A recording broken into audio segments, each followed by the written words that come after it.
welcome to Caching Cousins. We're here today in our little shop, otherwise known as our garage, where we create all of our custom caches. And today we want to talk to you about some of those, and then we wanted to just introduce ourselves so you know who the heck are the Caching Cousins. Predominantly it's going to be Chris and Susan, and from time to time you're going to see Adam, who's Chris's brother. We also call him Monkey Boy because he'll climb anything, scale anything, get to things that frankly we're usually too afraid to do. And also you may see other cousins, Andrea, Jana, or Slade, and even more because we have more cousins, and dang it, we might make more. You also might see our furry cousin, and that would be Cash, Casher Potter. We call him Casher Potter. He was named Cash because he was found while we were geocaching. He actually came up to us, this teeny little white ball of fur and mud and dirt, and we picked him up and took him to a vet, and turns out he was actually so young he shouldn't even have been away from his mother. We couldn't find his home, and by the time we quit trying to find his home, he found our hearts, and he owns us. So you're going to see him in a lot of the things we do. We're even making his own logo of things. And without further ado, let's talk about some of our stuff. You might notice our shirts. These shirts are the Geocache Utility shirts. And why do we have these, Chris?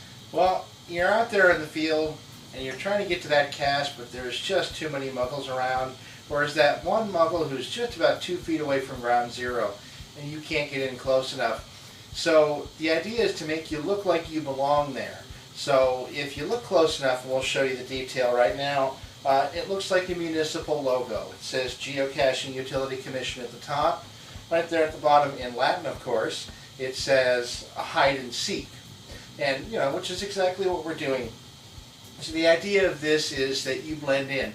Take yourself a clipboard and a pen and look like you're looking for something or surveying something. And these are field tested to work because we have a lot of success out there, and people leave us alone when we're wearing these shirts. We wear them a lot, and they get a lot of neat comments outside of geocaching as well. And that's true because, Chris, you've been geocaching since when? 2004. And I have since 2011. We're fairly addicted. What was your first cache hide, Chris? Well, it was a birdhouse literally out in front of our house in the front yard in our tree. Nice.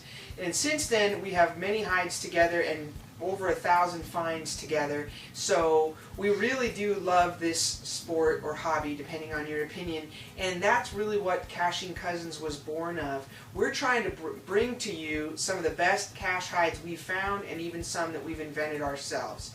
So Chris, what's that one you made with the wood? This one right here. Just like we usually do, we find all sorts of interesting stuff out in the field, like the 19 golf balls the other day. That's true. So this one we found under a bush while out geocaching. Decided it would make a nice container because it's one of the first things we thought, I wonder if that's the cache. But nobody else would think to turn it over.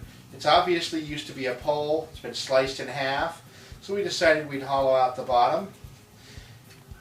Mount a magnet inside. It's an earth magnet, a rare earth magnet, very strong. All of our magnets that we use are rare earth magnets and will last a lifetime. The container snaps in with that magnet, and it's just one of those various custom little containers you can find here and there. But you place it out there, you put it on the ground, you don't know it's a cache until you pick it up. Yeah, the thing about that, which is good and bad, is it's a one and done, meaning Chris has made one of those, and so when it's gone, it's gone. But you could be the one to get this if you go to our website, cachingcousins.com. Another thing we have are what we're calling chameleon bisons, and what's different about these bisons, they're not painted. It's not just a color, they're textured. These have textures on them, and they're designed to be what's called hide in plain sight. Those are our favorite kind of hides. We like to hide things right out in the open that only another geocacher would know is a geocache, and even they will have a hard time spotting these because they are irregular and very, very different. And there's all sorts of different colors, so you can get the one that matches that place you want to make a hide. Besides that, we're going to be making new stuff all the time. And we look forward to meeting you, and if you've got a good geocache you want to show us, or even one you hope we can make, shoot us an email or make a video response to one of our videos. Thanks for watching. Thanks. Nice meeting you all. Bye-bye.